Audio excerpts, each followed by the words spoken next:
Hello everyone, स्वागत है आपका माई क्लास नोट्स पे। इसके पहले वाले लेक्चर में हम लोगों ने स्टडी कर लिया था राष्ट्रीय घटनाक्रम को। कौन से मंथ का? सितंबर और अक्टूबर। ठीक, इस वीडियो लेक्चर में हम इंटरनेशनल इवेंट जो भी हुए हैं सितंबर अक्टूबर 2023 इसको हम लोग देखेंगे। तो आइए शुरू करते हैं।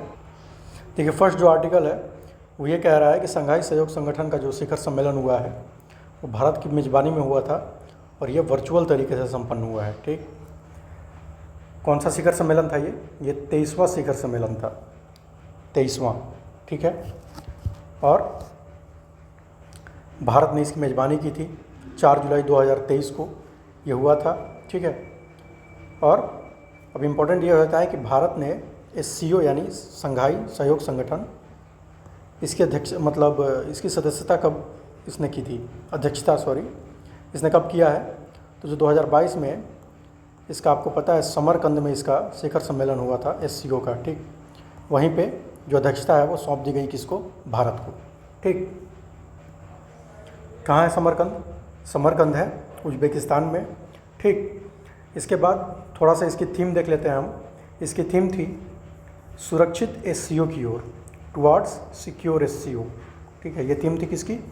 23rd जो SCO सम्मेलन हुआ है उसकी, भारत की मेज़बानी में।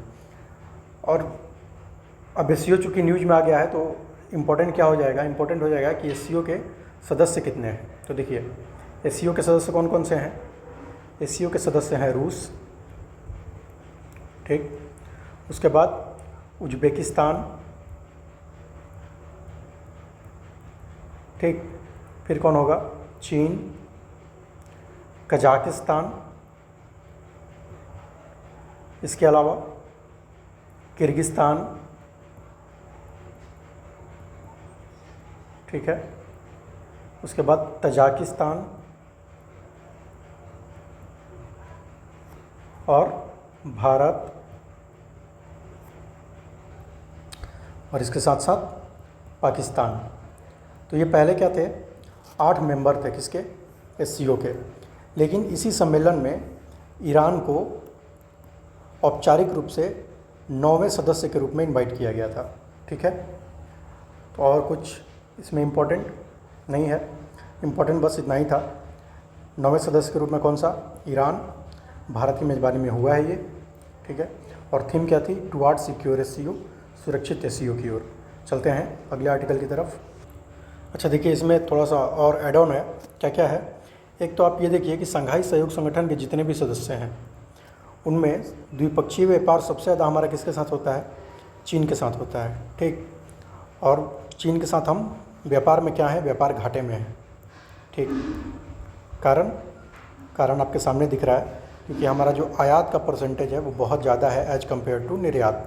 ठीक, तो सबसे ज़्यादा द्विपक्षीय व्यापार किसके साथ हो रहा है? हमारा चीन के साथ। एक इम्पॉर्टेंट पॉइंट था। अच्छा, दूसरा इम्पॉर्टेंट पॉइंट क्या है कि आपसे एक क्वेश्चन पूछा जा सकता है कि रैट्स यानी रीजनल एंटी टेररिस्ट स्ट्रक्चर, ये किस संगठन का किस संगठन से रिलेटेड है? तो ये रिलेटेड है किससे? SCO से, संघाई सहयोग संगठन से। ठीक है, क्षेत्रीय आतंकवाद विरोधी संरचना रैट्स। ठीक है, अच्छा, इसके अलावा और हम क्या देख सकते हैं? अब थोड़ा सा आप संक्षिप्त परिचय एक बार देख लीजिए SCO के बारे में कि SCO की शुरुआत कहाँ से हुई थी, कैसे कैसे इसका डेवलपमेंट हुआ है। क्विकली इसको हम देखते हैं। देखिए, सबसे पहले संघाई 5 के नाम से इसका गठन किया गया था SCO का। ठीक है, मध्य एशिया में जो भी सुरक्षा चिंताएं थी उनसे रिलेट करके। कौन थे 5 देश संघाई 5 में? संघाई 5 में 5 देश थे: रूस, चीन, किर्गिस्तान, कजाकिस्तान और तजाकिस्तान। ठीक, इसी प्रकार 2001 के आसपास इसकी स्थापना होती है। भारत और पाकिस्तान जून 2017 में इस संगठन के क्या बनते हैं? सदस्य बनते हैं। कब? जून 2017 में। 2023 में ईरान को बनाया जाता है। तो अब संख्या कितनी हो गई है? 9। ठीक है, अच्छा, देखिए, बेलारूस ने भी एप्लीकेशन दिया है कि हमको भी क्या बनना है? इस ग्रुप का मेंबर बनना है SCO का। तो शायद तक अगला डेवलपमेंट हम देखेंगे कि 2024 आते आते बेलारूस भी इसका क्या हो जाए? मेंबर हो जाए। ठीक, इसके अलावा संघाई सहयोग संगठन के सदस्य देशों की कुल जनसंख्या देखिए, कुल जनसंख्या का लगभग 40% बीपीएससी इस तरह के क्वेश्चन पूछ चुका है 69 बीपीएससी में, ठीक। तो हो सकता है इस बार का जो ऑर्गेनाइजेशन हो वो एससीओ हो, ठीक है। तो देखिए, जनसंख्या का कुल 40% और भूभाग का कुल 22% तथा कुल अर्थव्यवस्था का 30%। किसका? ग्लोबल का। मतलब वैश्विक स्तर पे जितनी जनसंख्या रहती है उसकी 40% जनसंख्या कहाँ रहती है? एससीओ कंट्रीज में, ठीक है। और 22% जनसंख्या कहाँ रहती है? जनसंख्या नहीं, 22% भूमि कहाँ है? ये है एससीओ कंट्रीज के पास। और साथ ही ये जीडीपी में कितना परसेंट या वैश्विक अर्थव्यवस्था में कितना परसेंट योगदान करती है? तो 30%, ठीक। ये कुल मिला के एससीओ के क्या थे? इम्पोर्टेंट पॉइंट्स थे। एक पॉइंट और हम देखेंगे कि 2024 में जो एससीओ की मीटिंग होने वाली है वो कहाँ होने वाली है? वो होने वाली है अस्ताना में। अस्ताना कहाँ है? अस्ताना है कजाकिस्तान, और कजाकिस्तान की राजधानी है ये अस्ताना, ठीक। 2024 में यहाँ प्रस्तावित है। कुल मिला के इतने ही पॉइंट थे। तो अब हम अपना अगला आर्टिकल देखते हैं। अगला आर्टिकल क्या है कि अभी श्री नरेंद्र मोदी गए थे फ्रांस और संयुक्त अरब अमीरात यूएई की यात्रा पर गए थे। देखते हैं कुछ इंपॉर्टेंट पॉइंट इसमें से ड्राइव कर पाएँ हम। देखिए, सबसे पहला इम्पोर्टेंट पॉइंट तो यही है कि बेस्टिल डे ये कहाँ मनाया जाता है? तो ये है फ्रांस में। फ्रांस का ये क्या है? राजकीय समारोह है, ठीक है, बेस्टिल डे, ठीक। अच्छा, बेस्टिल डे में श्री नरेंद्र मोदी मतलब गेस्ट ऑफ ऑनर थे, और यह सम्मान पाने वाले वह सेकंड प्राइम मिनिस्टर हैं। फर्स्ट प्राइम मिनिस्टर कौन थे? डॉक्टर मनमोहन सिंह थे, ठीक है। 2009 में इनको वहाँ पे बुला के मतलब इस सम्मान से नवाजा गया था, यानी बेस्टिल डे में। बेस्टिल डे परेड में क्या थे? ये गेस्ट ऑफ ऑनर थे। कौन? श्री मनमोहन सिंह भी, ठीक है। अभी 25वीं वर्षगांठ मना रहे हैं दोनों देश, भारत और फ्रांस मिलके, ठीक। अब यहीं पे क्या हुआ था? इसी यात्रा के दौरान मोदी जी को फ्रांस का जो सर्वोच्च नागरिक व सैन्य सम्मान है, क्या नाम है उसका? Grand cross of the legion of honour, ठीक। Grand cross of the legion of honour से किसने सम्मानित किया? जो राष्ट्रपति हैं वहाँ के इमैनुअल मैक्रों, उन्होंने सम्मानित किया है, ठीक। और मोदी जी यह पुरस्कार पाने वाले या सम्मान पाने वाले पहले इंडियन है, ठीक है। देखिए, बेस्टिल डे जो मनाया जाता है फ्रांस में, ये किसकी याद में मनाया जाता है? तो फ्रांसीसी क्रांति जो हुई थी उसके याद में, जो बेस्टिल जेल पे हमला किया था क्रांतिकारियों ने, उसके याद में मनाया जाता है ये। इसी यात्रा पर एक विजन डॉक्यूमेंट जारी किया था दोनों देशों ने मिलके, ठीक है। उस विजन डॉक्यूमेंट का नाम आपसे पूछा जा सकता है। उसका नाम है हॉरिजन 2047। तो सिंपल क्वेश्चन आ जाए कि हॉरिजन 2047 किसके किसके बीच का क्या है? विजन डॉक्यूमेंट है। तो इंडिया और फ्रांस के बीच का है, ठीक। इसके अलावा अन्य दो इम्पोर्टेंट वहाँ पे बातें हुई हैं। क्या हुई हैं कि एक तो जितने भी इंडियन स्टूडेंट्स हैं उनको 5 साल के लिए फ्रांस क्या करेगा? वर्क वीज़ा देगा, ठीक है। इस पर सहमति बनी है। और दूसरा, भारत ने फ्रांस के मार्से शहर में क्या करेगा? भारत नया वाणिज्यिक दूतावास खोलेगा, ठीक है। इसके अलावा यह पहला अवसर है जब भारत और फ्रांस की तरफ से अन्य देशों के लिए हथियार बनाने की बात सामने आई है। मतलब कुल मिला के भारत की वैश्विक हथियार निर्यातक देशों में पहुंच बढ़ाने के लिए ये समझौता किया गया है। किसके साथ? फ्रांस के साथ, ठीक। अब इस यात्रा के क्रम में नरेंद्र मोदी पहुंचते हैं कहाँ पे? यूएई में, ठीक। और यूएई की ये इनकी 5वीं यात्रा थी। आपने ये पढ़ा होगा शायद कि यूएई के साथ हमने एक समझौता किया था, CEPA, ठीक है। CEPA समझौता यूएई के साथ किया इंडिया ने, कम्प्रिहेंसिव इकोनॉमिक पार्टनरशिप एग्रीमेंट, ठीक। तो दोनों देशों ने इस बात पे मतलब एकमत हुए कि हाँ, इससे क्या हुआ है? ट्रेड में थोड़ी वृद्धि हुई है, ठीक है। और इसी समझौते के मद्देनज़र भारत अब तीसरा बड़ा व्यापारिक साझेदार देश बन गया है। किसका? यूएई का। और चौथा बड़ा निवेशक बन गया है, ठीक है। इसके अलावा हमने डिस्कस किया था नेशनल इवेंट में भी कि IIT दिल्ली का एक कैंपस खुलेगा कहाँ पे? आबू धाबी में, IIT दिल्ली। इसके लिए भी ये समझौता ज्ञापन पे हस्ताक्षर हुए हैं। और दूसरा कौन सा था? एक खुलने वाला है जंजीबार में, जंजीबार तंजानिया में, ठीक। कौन सा? IIT मद्रास, IIT मद्रास का कैंपस, ठीक है। इसके अलावा COP28 जो जलवायु परिवर्तन पे सबसे बड़ा सम्मेलन है UNFCCC का, ठीक है, उस पर उसकी अध्यक्षता इस बार कौन कर रहा है? UAE कर रहा है, ठीक। तो UAE के जो शेख हैं उन्होंने भारत के प्रधानमंत्री से इसमें शिरकत करने की क्या की है? रिक्वेस्ट की है, ठीक। अब चलते हैं अगले लेक्चर की तरफ, अगले आर्टिकल की तरफ। देखिए अगला आर्टिकल है कि ग्लोबल पीस इंडेक्स जो जारी हुई थी 2023 में, कौन जारी करता है इसको? तो सिडनी में जो institute for economic and peace है, ठीक है, ये जारी करती है इसको। 2009 से प्रतिवर्ष जारी किया जाता है। और इंडिया की रैंक क्या है? इंडिया की रैंक है 126 आउट ऑफ 163। तो इस बार इस टेबल से इसको देख लेते हैं कि कौन कौन सा देश टॉप पे है, कौन लास्ट में है। देखिए सबसे टॉप पे जो रहा इस बार ग्लोबल पीस इंडेक्स में वो है आइसलैंड, ठीक है। और सबसे ख़राब परफॉर्मेंस रही किसकी? अफ़गानिस्तान की, ठीक। मैं बीते कई सालों से अफ़गानिस्तान सबसे लास्ट में बना हुआ है। और इंडिया की रैंक क्या है? इंडिया की रैंक है 126, ठीक है। वैसे रैंकिंग में थोड़ी सुधार हुई है इंडिया के, 9 रैंक के ऊपर चला गया है। और मार्क्स कितने हैं इसके? 2.314, ठीक है। और इसमें कुछ है नहीं खास, ठीक है। चलते हैं अगले आर्टिकल की तरफ। देखिए ग्लोबल लिवेबिलिटी इंडेक्स यानी रहन सहन की दृष्टि से कौन सा शहर सबसे अच्छा है, कौन सा सबसे ख़राब है, इसके लिए एक रिपोर्ट जारी हुई है। किसने किया है? ब्रिटेन की जो इकोनॉमिस्ट ग्रुप के इकोनॉमिस्ट इंटेलिजेंस यूनिट है EIU, ठीक, इसने ये जारी किया है। और भारत के 5 शहर दिल्ली, मुंबई, अहमदाबाद, चेन्नई और बेंगलुरु की सिर्फ रैंकिंग इसमें दी गई है, ठीक है। इनकी रैंकिंग इंपॉर्टेंट नहीं है, बस ये याद रह जाए कि दिल्ली, मुंबई, अहमदाबाद, चेन्नई और बेंगलुरु ये 5 शहर इसमें शामिल हैं, ठीक। सबसे अच्छा स्थान कौन सा है? अच्छा स्थान है ऑस्ट्रिया का जो शहर है वियना, ठीक है, उसका है। और सबसे ख़राब कौन सा है? तो सीरिया की जो राजधानी है दमिश्क, ये रहने के लिए सबसे ख़राब जगह है, ठीक। ये रहा टेबुलर फॉर्म में, वियना सबसे अच्छी जगह है और ख़राब जगहों में दमिश्क, सीरिया है 173 पे, ठीक है। चलते हैं अगले आर्टिकल की तरफ। देखिए हेनले पासपोर्ट इंडेक्स ने 2023 की भी अपनी रैंकिंग जारी कर दी है। इसमें क्या था कि भारत पासपोर्ट का कौन सा स्थान है? 80वां स्थान है। और सबसे शक्तिशाली कहाँ का पासपोर्ट है? सिंगापुर का, ठीक। पुराना ही ट्रेंड है, कुछ नया इसमें है नहीं, ठीक है। सबसे बढ़िया कौन सा है? सिंगापुर। भारत का स्थान कौन सा है? 80। जारी कौन करता है? ब्रिटेन की एक फर्म है हेनली एंड पार्टनर्स, ठीक है। बाकी कुछ विशेष इसमें है नहीं, आगे चलते हैं। देखिए अगला आर्टिकल है कि श्रीलंका के राष्ट्रपति जो है वो भारत की यात्रा पर आए थे, ठीक।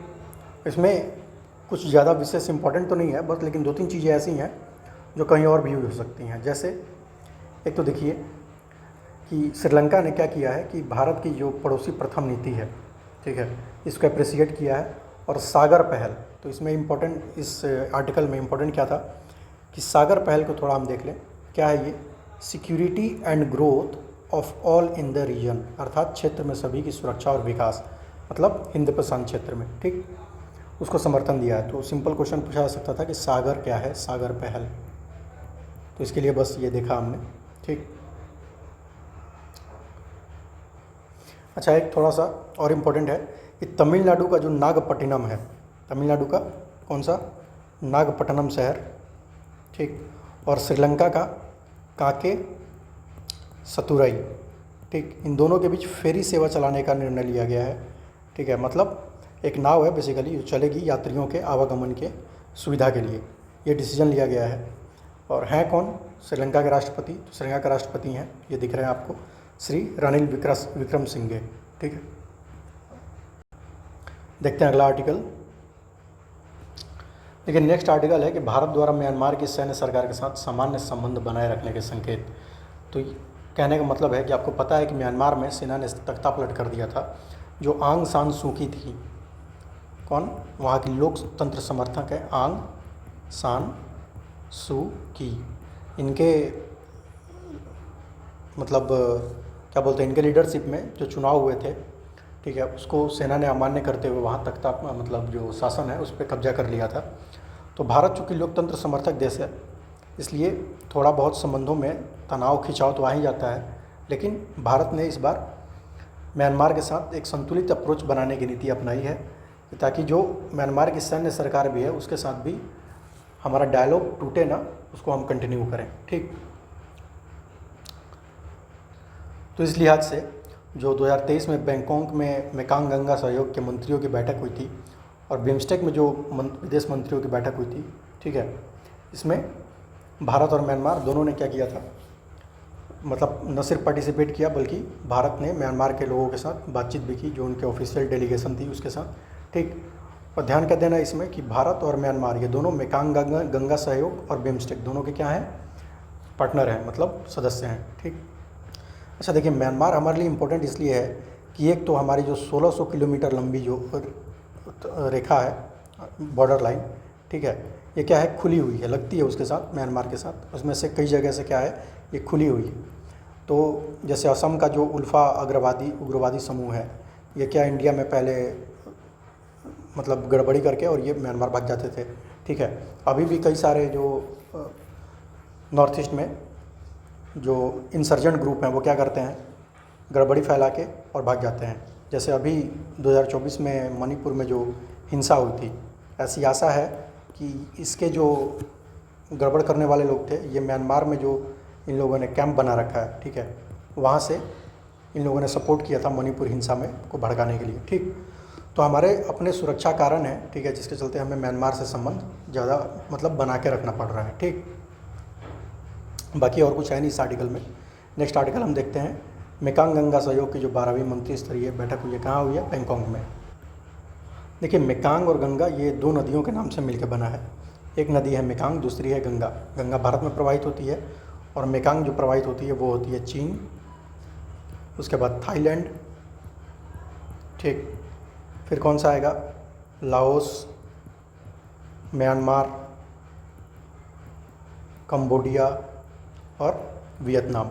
ठीक है, इनसे होकर मेकांग प्रवाहित होती है। तो ये जो मेकांग गंगा कोऑपरेशन है, इसकी शुरुआत कब हुई थी, इसकी शुरुआत हुई थी 2000 में। ठीक, और 2000 में 6 देशों ने मिलकर इसकी शुरुआत की थी। 5 जो थे वो एशियान के मेंबर हैं, कौन कौन से, म्यांमार, थाईलैंड, लाओस, कंबोडिया और वियतनाम, और इसके अलावा भारत। ठीक है, छठा देश। इस मीटिंग में भारत म्यांमार थाईलैंड यानी IMT हाईवे एक सड़क परियोजना है, इसके निर्माण के लिए मतलब विशेष बल दिया किसने, भारतीय विदेश मंत्री ने, कि जल्दी से इसका निर्माण हो जाना चाहिए। क्योंकि आपको पता है कि हमारा जो चिकन नेक कॉरिडोर है वो बहुत पतला है। ठीक, तो थोड़ा अगर म्यांमार का सहयोग मिल जाए, थोड़ा बांग्लादेश का सहयोग मिल जाए, तो एक अच्छा खासा हम अप्रोच बना सकते हैं, किधर, मतलब पूर्वी राष्ट्रों के साथ। ठीक है, और ये हमारे हिंद प्रशांत क्षेत्र के में शांति के लिए काफ़ी इम्पोर्टेंट है। ठीक है, बस बाकी और इस आर्टिकल में कुछ है नहीं। चलते हैं अगले आर्टिकल की तरफ। देखिए, यहाँ हमारा सितंबर 2023 का अंतर्राष्ट्रीय घटनाक्रम खत्म होता है। अब हम देखते हैं अक्टूबर को। ये फर्स्ट लेक्चर है कि भारत और चीन के बीच, आपको पता है लद्दाख से वहाँ पर तनाव चल रहा है और वहाँ कई दौर की वार्ताएं चल रही हैं। 2023 में अक्टूबर में 19वीं दौर की वार्ता थी, तो ये याद नहीं रखना है। याद क्या रखना है कि पूर्वी लद्दाख क्षेत्र के पास ये सब विवाद हुआ था, बस, और कुछ इंपॉर्टेंट नहीं है इसमें। नेक्स्ट है कि पाकिस्तान में संसद भंग कर दी गई, ये पुराना हो गया है तो इसको डिस्कस नहीं करते हैं। कार्यवाहक कौन बने थे, अनवर उल हक काकर, ये कार्यवाहक प्रधानमंत्री बने थे उस टाइम। तो बाकी इसमें और कुछ इसको नहीं देखना है। ठीक, और देख लीजिए कि पाकिस्तान के पूर्व प्रधानमंत्री इमरान खान को 3 वर्ष के कारावास की सज़ा हुई है। ठीक है, किस मामले में, तोशखाना भ्रष्टाचार मामला। तोशखाना भ्रष्टाचार मामला क्या है, तोशखाना भ्रष्टाचार मामला ये है कि प्रधानमंत्री जब भी कहीं विदेशी दौरे पर जाते हैं तो प्रधानमंत्री को क्या मिलता है, वहाँ से कुछ गिफ्ट मिलते हैं। ठीक है, कुछ मॉन्यूमेंट्स मिलते हैं। इमरान खान ने क्या किया था कि उनको बेच के और कुछ पैसे जुटा लिए थे इन्होंने। ठीक है, उसी का इनको दोषी पाया गया है और इनको 3 वर्ष की सज़ा सुना के चुनाव के लिए अयोग्य करार दिया गया है। हमारे लिए इम्पोर्टेंट नहीं है उतना, लेकिन फिर भी किसी भी आयोग का क्या भरोसा, पूछ ही दे कि किस मामले में ये मतलब अयोग्य घोषित हुए। अगला आर्टिकल देखते हैं। देखिए, अगला है कि पाकिस्तान और चीन ने 6 नए समझौते पर हस्ताक्षर किया है। कौन सी परियोजना की, CPEC यानी चाइना पाकिस्तान इकोनॉमिक कॉरिडोर।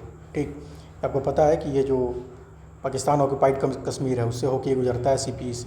ठीक, भारत ने इस पर अपना विरोध दर्ज करा रखा है, लेकिन कोई उसका फ़िलहाल कुछ हल निकलता नज़र नहीं आ रहा है। तो पाकिस्तान ने फिर से इस पर नए 6 समझौते किए हैं। ठीक है,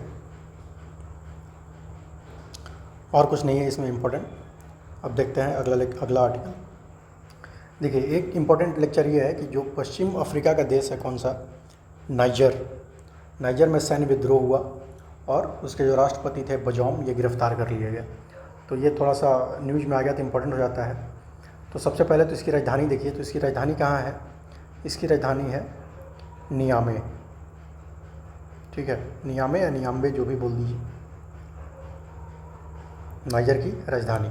ठीक, तो अब जैसे ही ये तख्ता पलट हुआ तो जितने भी लोकतंत्र समर्थक ग्रुप हैं उन्होंने क्या किया, रिटेलिएट किया है। रिटेलिएट मतलब धमकी दी है कि भाई ये मतलब बजौम की जो सरकार है उसको फिर से आप क्या करिए, सत्ता में लाइए, नहीं तो क्या करेंगे हम। जैसे जो इकोवास है, ECOWAS, ये क्या है, economic community of west African state, इन्होंने धमकी दी है कि हम बल प्रयोग करेंगे। और इनको समर्थन भी दिया है किसने, फ्रांस और अमेरिका ने। ठीक, इसके अलावा जो अफ्रीकी संघ है AU, अफ्रीकी यूनियन, इसने नाइजर की सदस्यता को क्या कर दिया है, निलंबित कर दिया गया है।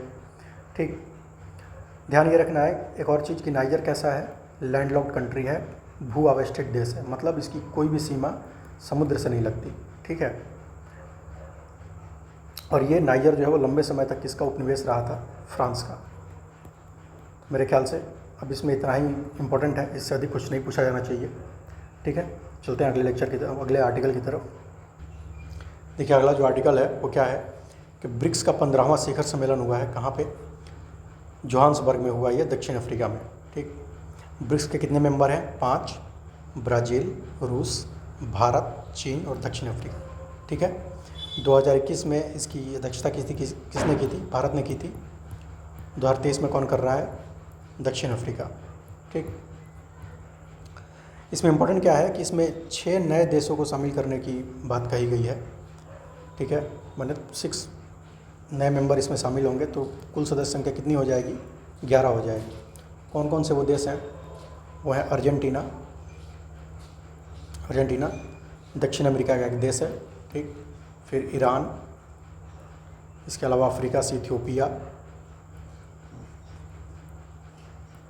सऊदी अरब, मिस्र और UAE। ठीक है, इन 6 को इसमें जोड़ने की बात की गई है। ठीक, अच्छा, इसमें इंटरेस्टिंग एक और इस इवेंट में एक इंटरेस्टिंग बात हुई थी।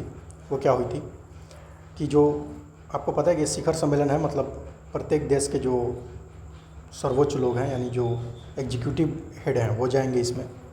लेकिन रूस के जो राष्ट्रपति हैं व्लादिमीर पुतिन, वो इसमें शामिल नहीं हुए। इसका रीज़न ये है कि ICC ने, यानी इंटरनेशनल क्रिमिनल कोर्ट ने, अब व्लादिमीर पुतिन पर क्या है, इनको अंतर्राष्ट्रीय अपराधी घोषित कर दिया है। किस मामले में, जो यूक्रेन वॉर हुआ था, चल रहा है अभी, यूक्रेन वॉर में इनको वॉर अपराधी घोषित किया गया है ICC द्वारा। किसको, व्लादिमीर पुतिन को। तो जैसे ही अगर, और क्या है, दक्षिण अफ्रीका ICC का मेंबर है। ठीक, तो अगर व्लादिमीर पुतिन दक्षिण अफ्रीका की धरती पर लैंड करते, दक्षिण अफ्रीका के क्या बन जाता, ये उसकी ऑब्लिगेशन हो जाती कि उसको व्लादिमीर पुतिन को अरेस्ट करना पड़ता। तो इस सिचुएशन को क्या करने के लिए, ख़त्म करने के लिए व्लादिमीर पुतिन ने इसको ऑनलाइन एड्रेस किया था, वो खुद नहीं गया था वहाँ पर। ठीक है,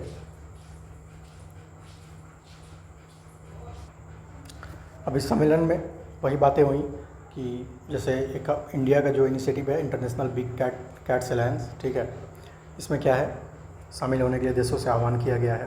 ठीक, और ब्रिक्स द्वारा जो स्थापित है न्यू डेवलपमेंट बैंक, जिसको ब्रिक्स बैंक भी कहते हैं, इसके अध्यक्ष कौन से हैं, इनका नाम है डिल्मा रूसेफ। डिल्मा रूसेफ क्या है, ब्रिक्स बैंक यानी न्यू डेवलपमेंट बैंक के अध्यक्ष हैं। ठीक, इसके अलावा और कुछ इसमें है नहीं। इनने एक रिपोर्ट जारी की थी बेसिकली कि कैसे वर्क कर रहा है ये ब्रिक्स बैंक। ठीक है, उतना इम्पोर्टेंट नहीं है, बस नाम इम्पोर्टेंट था कि ब्रिक्स बैंक के अध्यक्ष कौन से हैं, तो डिल्मा रूसेफ हैं। ठीक, इसके अलावा अगली बार ये कहाँ होने वाला है, रूस में होने वाला है 2024 में। कहाँ पे, कजान, रूस में। ठीक, अगला आर्टिकल देखते हैं, ये थोड़ा सा टेबुलर फॉर्म में है। देखिए, जोहान्सबर्ग में हुआ था 2023 में, 2024 में कहाँ होगा? कजान में, रूस में। अच्छा, एक और चीज़, हाँ, थोड़ा सा ब्रिक्स बैंक का हम ये देख लेते हैं कि देखिए वैश्विक जीडीपी में इनका कितना योगदान है? लगभग 23%। ठीक। जनसंख्या कितनी रहती है यहाँ पे? लगभग 42% जनसंख्या यहाँ रहती है। ठीक। अब जैसे ही इसके मेंबर 11 हो जाएंगे, ठीक, तो ब्रिक्स का नाम बदल के क्या कर दिया जाएगा? ब्रिक्स का नाम बदल के हो जाएगा ब्रिक्स प्लस। ठीक। इसके अलावा और कुछ इम्पोर्टेंट इसमें है नहीं। ठीक है, चलिए देखते हैं अगला आर्टिकल। देखिए अगला आर्टिकल है कि प्रधानमंत्री नरेंद्र मोदी को ग्रीस का भी सर्वोच्च नागरिक सम्मान मिला है। ठीक है। अच्छा, थोड़ा सा एक बार ये देख लीजिए यहाँ पे, जो ब्रिक्स की तरफ ही वापस चलते हैं थोड़ा सा, और एक इम्पॉर्टेंट चीज़ ये देखते हैं कि 42% जनसंख्या, 23% जीडीपी, 30% क्षेत्रफल और 18% ट्रेड। ठीक है, ये आंकड़े इसलिए बार बार बताना ज़रूरी है क्योंकि पिछले बार इसी ट्रेंड पर बीपीएससी ने क्वेश्चन पूछा था। ठीक है, अब देखते हैं ग्रीस वाला न्यूज़ क्या था। तो ग्रीस की राजधानी कहाँ है? पहले एथेंस में है। ठीक। यहाँ एक टॉम्ब ऑफ अननोन सोल्जर है, मतलब अज्ञात सैनिकों का मकबरा है। ठीक है, यहाँ प्रधानमंत्री गए थे। ठीक है, 1983 में तत्कालीन जो प्रधानमंत्री थी इंदिरा गांधी, वो भी जब उन्होंने यात्रा की थी तो यहाँ गई थी। ठीक। और कुछ, हाँ, तो उस सम्मान का नाम क्या है जो इनको मिला है? उस सम्मान का नाम है the grand cross of the order of honour. ठीक, grand cross of the order of honour कहाँ का सम्मान है? ग्रीस का। किसको मिला है? श्री नरेंद्र मोदी को। ठीक। बाकी इस आर्टिकल में और कुछ इम्पोर्टेंट नहीं है। देखते हैं अगला आर्टिकल। देखिए अगला आर्टिकल है कि जब हमारा चंद्रयान 3 चंद्रमा पर लैंड कर रहा था उसी समय रसिया ने भी एक लॉन्च किया था चंद्रयान मिशन, जिसका नाम था लूना 25, जो टकराकर सतह से नष्ट हो गया था। बाकी और कुछ इम्पोर्टेंट नहीं है, बस ये याद रखिए कि सोयूज जो रॉकेट है, ठीक है, ये कहाँ का है? रूस के रॉकेट का नाम है सोयूज। ठीक। देखते हैं अगला आर्टिकल। 38 वर्षों से कंबोडिया के प्रधानमंत्री रहे हुन सेन ने पद छोड़ा, अब उनके पुत्र हुन मानेट बने नए प्रधानमंत्री। सिंपल, शायद ऑनलाइन में पूछ लिया जाए कि कंबोडिया के नए प्रधानमंत्री कौन है, तो यही है डॉक्टर हुन मानेट। और कुछ इंपॉर्टेंट नहीं है और हमारा लेक्चर भी यहीं पे एंड होता है। तो थैंक यू वेरी मच। अब अगले लेक्चर में हम क्या देखेंगे? अगले लेक्चर में हम देखेंगे कौन सा, ये हमने सितंबर अक्टूबर कर लिया, अब हम देखेंगे नवंबर और दिसंबर 2023 के नेशनल और इंटरनेशनल इवेंट। ठीक। इसके अलावा एक अलग से प्लेलिस्ट डालूंगा किसके लिए, जो वन लाइनर जो फैक्ट्स हैं जीके जीएस के, ठीक है, मतलब करंट अफेयर के, उनको याद करने के लिए। ठीक है, उस प्लेलिस्ट का नाम मतलब स्मरणीय तथ्य से होगा या कुछ और देख लेंगे जो अच्छा नाम लगे। उसमें बुलेट पॉइंट्स में होंगे, मतलब वन लाइनर जीके होगा। ठीक है, तो बस आज के लिए इतना ही। Thank you very much.